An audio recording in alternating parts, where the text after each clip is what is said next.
Hello friends, top knowledge online classes के अंदर आपका स्वागत है। It's me Harshna Yadav and today we are discussing about ECT. तो देखिए, ईसीटी बहुत कॉमन सा ट्रीटमेंट है साइकेट्री के अंदर, जिसका फुल फॉर्म होता है इलेक्ट्रोकन्वर्जिव थेरेपी। यानी कि इलेक्ट्रिक थेरेपी का यूज़ करके बॉडी के अंदर कन्वर्जेंस या हम कहते हैं सीजर डेवलप करना एक माइल्ड रूप में, जिससे कि पेशेंट के मेंटल लेवल पे जो भी एडवर्स इफेक्ट है उसको हम कहीं ना कहीं मॉडिफाई करके पेशेंट को ट्रीट कर सकें। तो चलिए हम हमारी आज की क्लास स्टार्ट करते हैं। तो देखिए, आप लोग सबसे पहले हम इंट्रोडक्शन से स्टार्ट करेंगे। बिफोर इंट्रोडक्शन मैं आपको एक बात बता दूं कि हम जब मेडिकल सर्जिकल नर्सिंग हम स्टडी करते हैं, हमारे पास बहुत सारे ट्रीटमेंट्स होते हैं। जैसे हम पेशेंट को मेडिकेशंस दे सकते हैं, बहुत सारी एक्सरसाइज होती हैं, सर्जरी, प्रोसीजर्स। बट साइकेट्री के अंदर हमारे पास कुछ गिने चुने ही ऑप्शन होते हैं। जैसे हम पेशेंट को मेडिकेशन दे सकते हैं, उसका जो इन्वायरमेंट है उसको हम मॉडिफाई कर सकते हैं, या फिर हम ईसीटी दे सकते हैं क्लाइंट को। तो देखिए, हम ईसीटी के बेसिक इंट्रोडक्शन से स्टार्ट करेंगे और पूरा हम एंड तक अच्छे से स्टडी करेंगे। तो चलिए आप लोग सबसे पहले देखिए, ECT is introduce by Cerletti and Bini in 1938। देखिए, सबसे पहले ईसीटी का जो आविष्कार है वो कार्लेट एंड बिनी नाम के साइंटिस्ट ने, ये दो साइंटिस्ट हैं, इन्होंने मिलकर ईसीटी को खोजा था 1938 के अंदर। नेक्स्ट आप देखिए, ECT is form of physical therapy. देखिए, फिजिकल थेरेपी का क्या मतलब है? फिजिकल थेरेपी का ये मतलब है कि हम पेशेंट को एक्सटर्नल इन्वायरमेंट से ट्रीट कर रहे हैं कि उसके अंदर जो भी डिसबैलेंस हुआ है हम उसको ट्रीट कर सकें। यानी कि ये कोई सर्जिकल ट्रीटमेंट नहीं है, ना ही ये कोई मेडिकेशंस है। हाँ, इसमें कुछ जनरल एनेस्थीसिया यूज होता है, बट ये टोटली मेडिकेशन के ऊपर बेस्ड नहीं है, इसलिए ये फिजिकल थेरेपी बोला जा रहा है इसे। नेक्स्ट आप देखिए, it is also known as electric shock therapy. Electric shock therapy इसका दूसरा नाम है। इसको इलेक्ट्रिक शॉक थेरेपी क्यों बोला गया? क्योंकि हम इलेक्ट्रिसिटी का यूज कर रहे हैं और पेशेंट को एक शॉक की स्टेट दे रहे हैं। शॉक का मतलब आप समझिए कि जैसे जब हमें कभी भी कोई ऐसी घटना का पता चलता है तो हम एकदम शॉक हो जाते हैं ना, वैसे इसके अंदर पेशेंट को जो इलेक्ट्रिसिटी दी जा रही है वो इसी पर्पज से दी जाती है कि पेशेंट के अंदर शॉक डेवलप हो, एक ऐसी स्टेट जहाँ पे पेशेंट अनकॉन्शियस हो जाता है, उसे कुछ भी याद नहीं रहता है। इसीलिए इसका नाम इलेक्ट्रिक शॉक थेरेपी भी रखा है। तो देखिए, ईसीटी के बारे में ये सिर्फ उसकी डेवलपमेंट के बारे में था कि कैसे ईसीटी को खोजा गया। ईसीटी एक फिजिकल थेरेपी का फॉर्म है और इसे इलेक्ट्रिक शॉक थेरेपी भी बोला जाता है। आगे आप देखिए, all rights of ECT is reserve bye American psychiatric association. यानी ईसीटी के जो भी रूल रेगुलेशंस है वो अमेरिकन साइकियाट्रिक एसोसिएशन के द्वारा दिए गए हैं और उनका कंट्रोल भी वही करते हैं। नेक्स्ट आप देखिए, since 1976 consent is taken before beginning of ECT. यानी कि ईसीटी की खोज तो 1938 में ही हो गई थी, बट ईसीटी के रिगार्डिंग जब हम कोई भी प्रोसीजर करते हैं सर्जिकल, तो हम पेशेंट से कंसेंट लेते हैं। कंसेंट यानी कि हम पेशेंट से पूछते हैं, हम उसके सामने कंडीशन रखते हैं कि अगर सर्जरी के दौरान अगर आपको कोई भी नुकसान होता है तो उसकी जिम्मेवारी डॉक्टर की या नर्स की नहीं होगी। स्पेशली जो डॉक्टर है उसका काम है कंसेंट लेना, नर्स कभी भी कंसेंट नहीं लेती है। ये क्वेश्चन बहुत बार एग्जाम में आया हुआ है कि एक नर्स या डॉक्टर पेशेंट से कंसेंट कौन लेता है, तो आप इसका आंसर नर्स कभी मत कीजिए। नर्स का काम है कि कंसेंट के ऊपर पेशेंट के साइन करवाना, पर जो कंसेंट है वो हमेशा डॉक्टर का नाम ही आएगा कि कंसेंट हमेशा डॉक्टर लेते हैं। तो 38 में ही खोज हो चुकी थी, बट 1976 यानी इतने सालों बाद जाके ये रूल बना कि ईसीटी से पहले भी कंसेंट लिया जाना जरूरी है। जरूरी क्यों है? क्योंकि पहले जो ईसीटी थी उसके अंदर इलेक्ट्रिक जो अमाउंट था बहुत ज़्यादा यूज होता था, तो पेशेंट को फ्रैक्चर भी हो जाता था, या पेशेंट को जो हम कह सकते हैं ब्रेन अटैक या स्ट्रोक हो सकता था। इसीलिए कंसेंट लेना जरूरी है। तो नेक्स्ट आप इसके बारे में देखिए, इन 2005 WHO also recommended to take consent before beginning of ECT। यानी कि 1976 के अंदर सबसे पहले कंसेंट लेना शुरू हुआ। ये नहीं पता कौन से कंट्री में हुआ, बट स्टार्ट हो चुका था। तो 2005 के अंदर WHO ने भी अपनी गाइडलाइन दी कि ईसीटी से पहले कंसेंट लेना जरूरी है।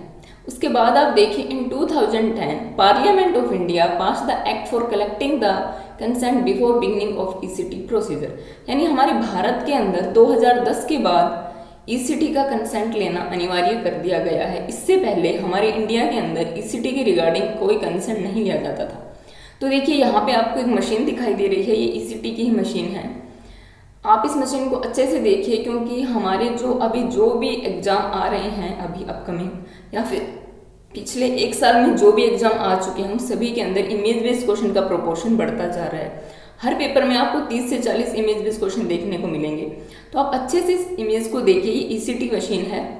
यहाँ पे आपको राइट साइड में एक ब्लू स्क्रीन दिखाई दे रही है, जहाँ पे पेशेंट की हम मॉनिटरिंग करते हैं, उसका इलेक्ट्रिक करंट कितना चल रहा है, वो सब जो आपको स्क्रीन दिखाई दे रही है इसके अंदर आएगी। साइड में एक येलो बटन है, उसके नीचे वायर से कनेक्ट करके मशीन को कनेक्ट किया गया है। और आप लेफ्ट साइड में देखिए, आपको एक स्ट्रिप दिखाई देगी। जब आप इसको जूम करेंगे या फिर आप इंटरनेट पे भी जाके देख सकते हैं, इस स्ट्रिप के अंदर आपको बहुत सारी वेव दिखाई देंगी इस टाइप की, जैसे कि नॉर्मली हम पेंसिल से हमारी नोटबुक के अंदर ड्रॉ करते हैं। तो जब आप इसको देखेंगे तो इस स्ट्रिप के अंदर पेशेंट की ब्रेन के अंदर इलेक्ट्रिसिटी के कारण जो भी चेंजेस आ रहे हैं वो आपको दिखाई देंगे। तो ये बेसिकली एक ECT मशीन है, उसका पैरामीटर है। नेक्स्ट आप देखिए, हम डेफिनेशन देखेंगे। प्रोडक्शन ऑफ आर्टिफिशियल और grand mal seizure by placing the electrodes on temporal bone between hemisphere of brain. तो देखिए ECT मशीन का कैसे यूज होता है, हम उसके बारे में अब स्टडी कर रहे हैं। तो डेफिनेशन के अंदर ये लिखा है कि देखिए, ग्रैंड mal या आर्टिफिशियल सीजर का मतलब है कि एक तो पेशेंट को नेचुरल सीजर तब आते हैं जब पेशेंट को कोई पैथोलॉजिकल प्रॉब्लम हो, बट हमारा क्लाइंट यहाँ पे नॉर्मल है। देखिए, नॉर्मल का मतलब ये है कि उसको एक्सटर्नल ट्रॉमा नहीं है, उसको इंटरनल कोई प्रॉब्लम है। तो हम जानबूझ के हम कह सकते हैं, हम लोग सीजर को प्रोड्यूस करेंगे जहाँ पे हम इलेक्ट्रोड्स को प्रेस करेंगे टेम्पोरल बोन के ऊपर। देखिए, जो आपका ये वाला पार्ट है, ये आपका टेम्पोरल पार्ट है बिटवीन हेमिस्फेयर ऑफ ब्रेन। देखिए, ब्रेन के 2 हेमिस्फेयर होते हैं, ये तो उसका बीच का पार्ट है, 2 हेमिस्फेयर हो गए। तो ये जो पोर्शन है, यहाँ पे हम इलेक्ट्रोड को प्लेस करेंगे। नेक्स्ट आप इमेज देखिए, उसमें आपको समझ में आएगा। इससे पहले आप देख लीजिए कि इंडिकेशन क्या है, हम कहाँ कहाँ ECT का यूज करते हैं। तो देखिए, सबसे पहला है एंडोजिनस और सीवियर डिप्रेशन, सुसाइडल केसेस। देखिए, मेनली ECT का यूज हमेशा डिप्रेशन में ही होता है। बाकी ऑप्शनल केस हैं, हम दे सकते हैं, बट इसका जो मेन पर्पज है, और सबसे पहले ECT का यूज जब 1938 में इसको डिस्कवर किया गया था, तो डिप्रेशन के क्लाइंट के ऊपर ही किया गया था। और डिप्रेशन के अंदर भी कंडीशन है कि सीवियर डिप्रेशन। तो यहाँ पे जो एंडोजिनस वर्ड है, उसका मीनिंग सीवियर डिप्रेशन ही होता है।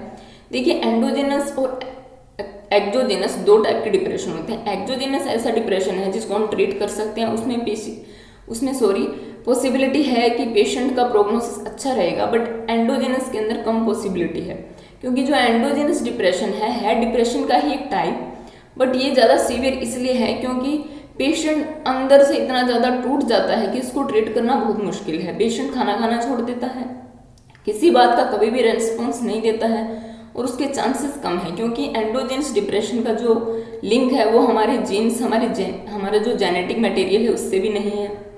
ना पेशेंट के साथ ऐसा कोई दुर्घटना हुई होती है, बट पेशेंट कुछ चीज़ों को लेके खुद ही इतना ज़्यादा सोचने लग जाता है कि उसको ट्रीट करना बहुत ज़्यादा मुश्किल हो जाता है।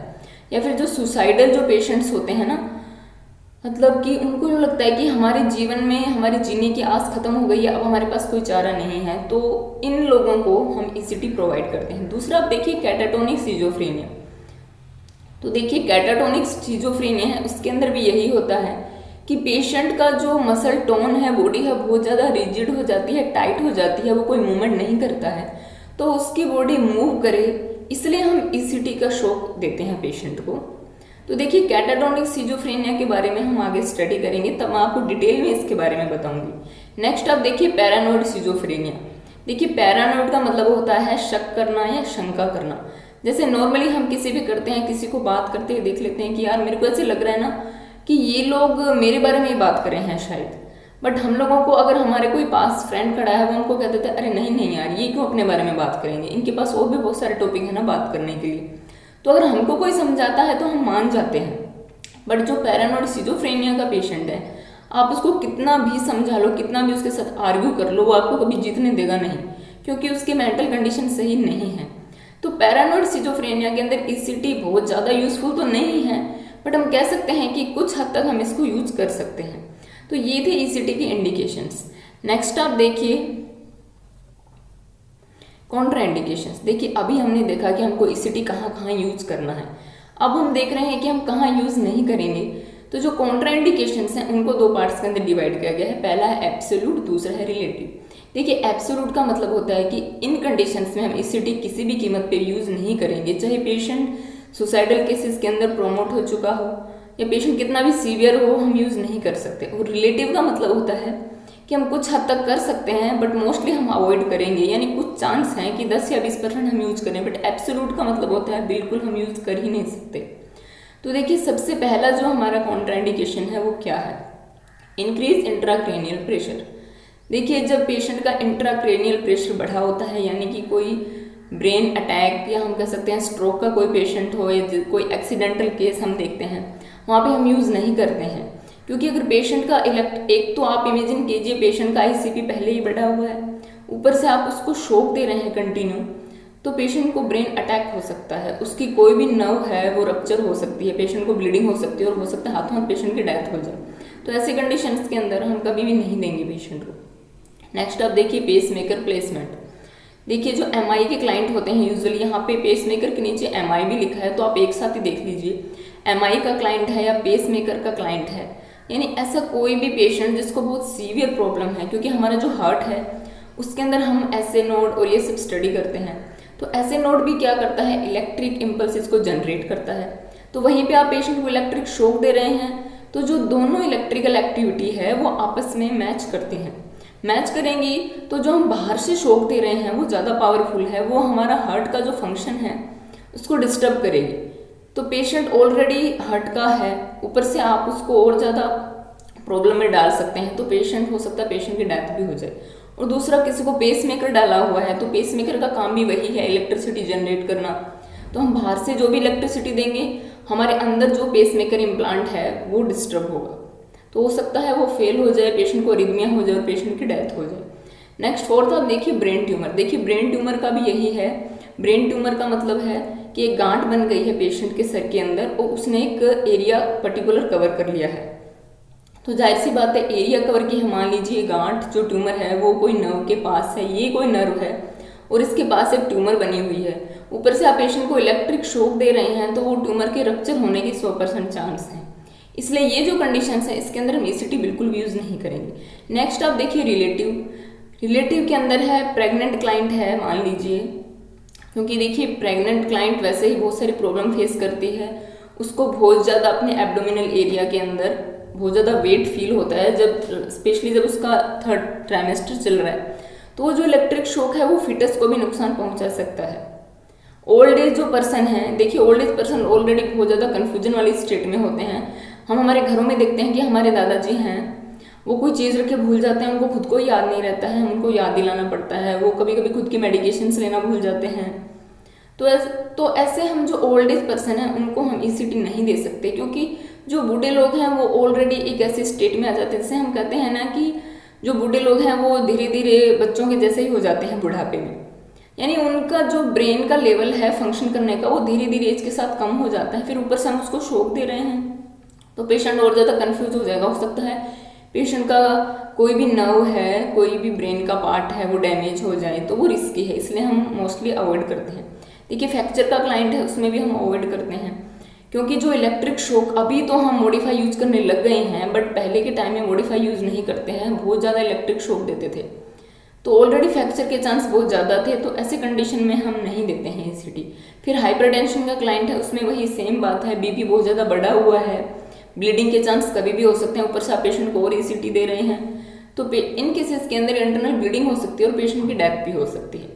तो ये कुछ कॉन्ट्राइंडिकेशंस हैं जहाँ पर हम ईसीटी अप्लाई नहीं करेंगे, तो ये आपको याद रखने हैं, क्योंकि एग्जाम के अंदर ये आ जाते हैं। स्पेशली जो इंक्रीज आईसीपी है इसका आप स्पेशल ध्यान रखिए, और पेस मेकर वाला है इसका भी आप स्पेशल ध्यान रखिए। ये 2 पॉइंट्स हैं जो एग्जाम में कभी ना कभी आए हुए हैं और मोस्टली आते भी रहते हैं।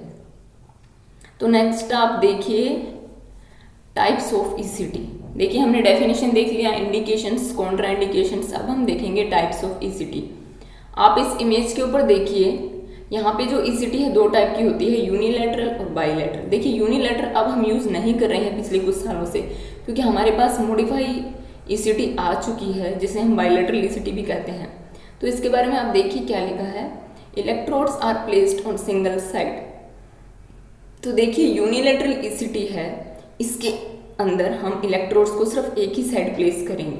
जैसे कि हमने पहले देखा कि जो टेम्पोरल रीजन है वहाँ पे प्लेस करते हैं यूनिलैटरल यानी कि एक तरफा यानी सिंगल डायरेक्शन के अंदर। तो यहाँ पे दूसरा इलेक्ट्रोड है वो यहाँ रखा है और जो फर्स्ट है वो इस साइड में रखा है। तो आप एक नोट देखिए, right side on right handed person, यानी कि पेशेंट की जो भी डोमिनेंट साइड होगी वहीं रखेंगे। यानी अगर मोस्टली 80 या 90% लोग राइट हैंड से ही वर्क करते हैं, उनका राइट पार्ट ज़्यादा फंक्शन करता है, तो कहीं ना कहीं जो ईसीटी लेने वाले क्लाइंट हैं, हम ऐसा मान के चलते हैं अगर हम उसको राइट हैंड साइड से ट्रीट करेंगे तो पेशेंट जल्दी रिकवर करेगा।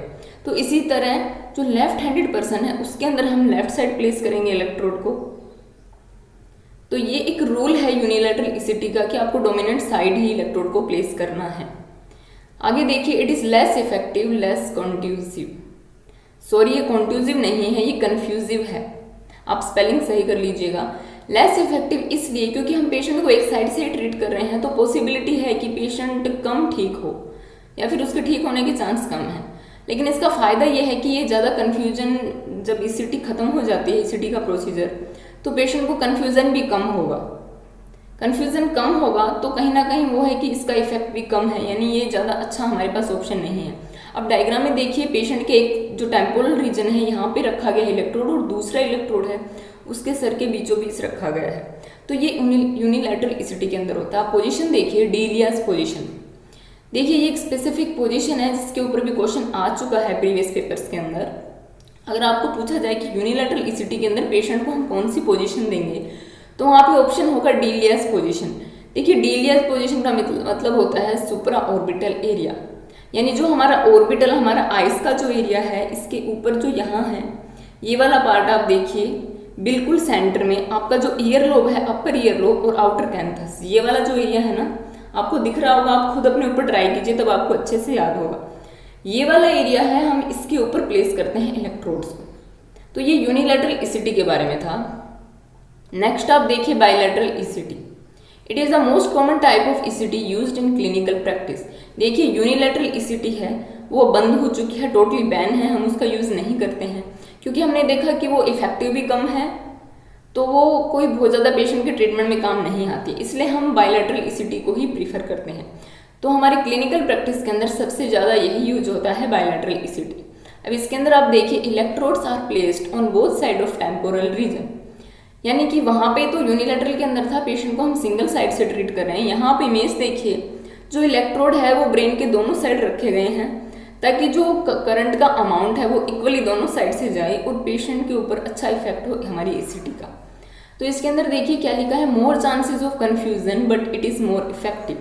देखिए, कहीं ना कहीं ये कन्फ्यूजन ज़्यादा क्रिएट करेगा, बट चलो कन्फ्यूजन तो थोड़ी देर का साइड इफेक्ट है, घंटे 2 घंटे 3 घंटे, बट हमारे पास इफेक्ट अच्छा आ रहा है, इसलिए हम बायलैटरल ईसीटी का यूज़ करते हैं। नेक्स्ट आप देखिए, साइट देखिए कि जब हम बायलैटरल ईसीटी देते हैं तो हम इलेक्ट्रोड्स को कहाँ प्लेस करेंगे। 1 to 1.5 inch above from mid point tragus of ear to outer canthus. देखिए, जो मैंने आपको अभी बताया वही बात है कि आपका जो ये अपर ईयर लोब है, ये जो आपका फोल्डिंग पार्ट है ना, जहाँ से आप अपना कान को पकड़ के यूँ मोड़ते हैं, खुद का तो नहीं बट अब कभी कभी हमारे छोटे भाई बहन हैं या हमारे फ्रेंड्स हैं तो कभी कभी हम शरारत करते हैं ना, तो उनका कान हम यूँ पकड़ के मरोड़ देते हैं। तो जो ये वाला पार्ट है ना, फोल्डिंग पार्ट, यहाँ से लेके और हमारा आउटर कैंथस है आई का और ये इनर कैंथस है।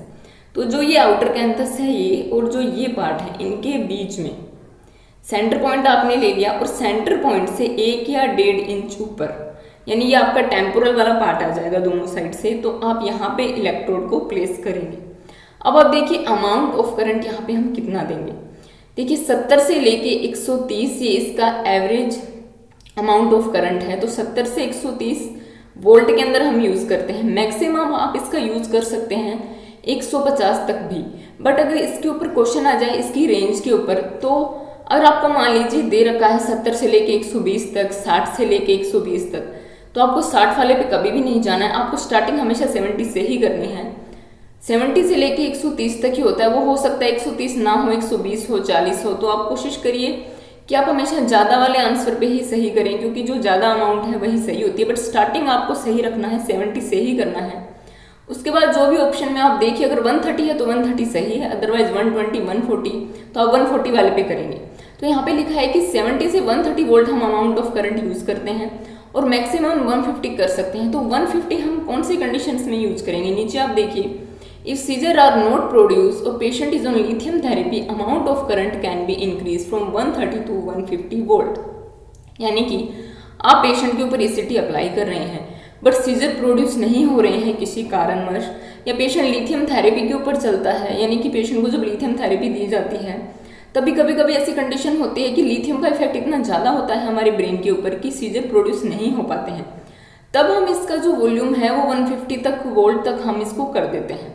नेक्स्ट आप देखिए 200 से लेके 1600 मिली एम्पियर तक। देखिए अगर हमको आंसर में मिले कि वोल्ट में हमको करंट देना है तब तो हमको 70 से 130 तक देना है, अदरवाइज मिली एम्पियर भी करंट की एक यूनिट है जो कि वोल्ट से थोड़ी छोटी होती है। तो इसके अंदर अगर ऑप्शन आएगा तो आप 200 से लेके 16 तक आंसर करेक्ट करिएगा। नेक्स्ट आप देखिए amount of current is always more important then unit.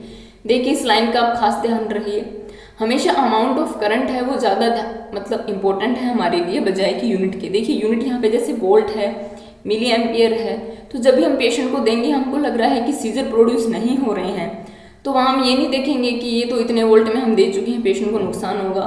नहीं, अगर वहाँ पे हमको लग रहा है कि सीजर प्रोड्यूस नहीं हो रहे हैं तो हमको अमाउंट ऑफ करंट है वो इंक्रीज करना ही पड़ेगा। तो वहाँ यहाँ पे जो करंट का जो अमाउंट है या फिर हम कह सकते हैं कि वैल्यू है, जो भी मैथमेटिकल डिजिट हमारे सामने शो हो रही है, हम वो बढ़ाएंगे जब तक सीजर प्रोड्यूस नहीं हो जाते हैं। नेक्स्ट आप देखिए quantified unit current providing during ECT is milli coulombs. देखिए ये क्वेश्चन पहले आ चुका है। अगर क्वेश्चन आए, देखिए क्वांटिफाइड का मतलब है कि मेजरमेंट, यानी कितने amount of measurement current ECT के अंदर दिया जाता है तो उसकी क्या यूनिट है। तो यहाँ पे इसका आंसर होगा मिली कोलम्बस। आप इस पॉइंट को याद रखिए क्योंकि ये पेपर में आ चुका है। नेक्स्ट आप देखिए ड्यूरेशन ऑफ ईसीटी, यानी हम कितनी देर तक पेशेंट को ईसीटी हम देते हैं। 0.6 से लेके 1 सेकंड तक। देखिए बहुत माइन्यूट टाइम है, 1 सेकंड बहुत ज़्यादा कम होता है। नॉर्मली हम हमारे फ्रेंड के साथ कोई टास्क कर रहे हैं या किसी के साथ हम कभी कभी कोई शर्त लगाते हैं तो हम टाइम काउंट करते हैं 1, 2, तो सोचिए एक बोलने में ही कितना कम टाइम यूज हुआ है, यानी बहुत माइन्यूट सा टाइम है। आप लोग ने शायद कभी ईसीटी देखा हो, नहीं देखा हो, बट मेरी जब ड्यूटी लगती थी मैंने ईसीटी का प्रोसीजर देखा हुआ है। यानी जैसे वो स्टार्ट करते हैं उससे पहले ही तो वो उसको फिनिश कर देते हैं प्रोसीजर को। सोचिए 1 सेकंड से कम का टाइम कितना ज़्यादा कम होता है, हम सोच भी नहीं सकते। हम एक बोलते हैं इतने में तो प्रोसीजर कंप्लीट हो जाता है और उतनी ही देर में पेशेंट को माइल्ड करंट ट्रांसफर भी कर दिया जाता है। तो ये आप नंबर याद रखिए, 0.6 से लेके 1 सेकंड तक ड्यूरेशन यूज होता है ईसीटी के अंदर। नेक्स्ट आप देखिए if seizure is not produce we can extend it up to 1.2 second. देखिए वही कंडीशन है, अगर सीजर प्रोड्यूस नहीं होता है या पेशेंट लिथियम थेरेपी के अंदर है तो हम जो हमारा टाइम ड्यूरेशन है उसको 1 सेकंड से बढ़ाकर 1.2 सेकंड, यानी 0.2 का जो डिफरेंस है बस हम इतना ही इंक्रीज करेंगे, इससे ज़्यादा हम नहीं कर सकते। अगर नहीं हो रहा है 1.2 के बाद तो हम वापस रिपीट नहीं कर सकते पेशेंट को, क्योंकि पेशेंट ऑलरेडी कन्फ्यूज हो चुका है शॉक के कारण। फिर हमको कुछ आवर्स का या कुछ डे का, जैसा भी हमको डॉक्टर प्रिस्क्राइब करेगा, हमको वो टाइम लेना पड़ेगा बीच में। तो ये ड्यूरेशन आप याद रखिए अच्छे से, ये भी एग्जाम में आ चुका है। नेक्स्ट आप देखिए यहाँ पे एक टर्म लिखा गया है सबस्टंट। देखिए सबस्टंट है, ये भी पेपर में आ चुके हैं। तो सबस्टंट का आपको डेफिनेशन पता होना चाहिए कि क्या है। State where seizure are not produce during ECT. देखिए मैंने आपको बोला ना अभी कि ऐसे स्टेट जब सीजर प्रोड्यूस नहीं हो रहे हैं, तो जब ईसीटी हम क्लाइंट को दे रहे हैं, हमने टाइम ड्यूरेशन भी कवर कर लिया है, अमाउंट ऑफ करंट भी हमारा सही है, उसके बावजूद जब सीजर प्रोड्यूस नहीं हो रहे हैं तो उस स्टेट को हम बोलेंगे सबस्टंट। तो ये एक सिंगल डेफिनेशन है, आप याद रखिए सबस्टंट के बारे में। तो देखिए आज हम इतना ही स्टडी करेंगे पार्ट फर्स्ट के अंदर, बट ये अभी कंप्लीट नहीं हुआ है। नेक्स्ट आप एक छोटा सा वीडियो देखेंगे 20-30 सेकंड का, वहाँ पे आपको समझ में आएगा कि अभी जो बायलैटरल जो ईसीटी हम दे रहे हैं वो पेशेंट के ऊपर कैसे इफेक्ट डालती है। तो आप वो देखिए, उसके बाद हमारी क्लास खत्म। देखिए यहाँ पे आपको एक क्लाइंट दिखाया जा रहा है। उस क्लाइंट के दोनों साइड के अंदर टेम्पोरल रीजन के ऊपर इलेक्ट्रोड्स को प्लेस किया गया है और पेशेंट के ब्रेन के अंदर जो भी इम्बैलेंस की स्टेट है वो बैलेंस में आ जाती है। तो यहाँ पे देखिए आप इस प्रोसीजर से पहले पेशेंट को मसल रिलैक्सेंट भी दिया जाता है और इसका सिर्फ एक ही कॉम्प्लिकेशन है बायलैटरल ईसीटी का, कि क्लाइंट के अंदर थोड़ा सा पैरों के अंदर मसल ट्वीचिंग यानी एक झटका आएगा सिर्फ कुछ सेकंड के लिए। हमारी क्लास ख़त्म होगी और अगर आपको नहीं समझ में आ रहा है तो आप कमेंट बॉक्स के अंदर अपना फीडबैक दीजिए और चैनल को लाइक कीजिए, सब्सक्राइब कीजिए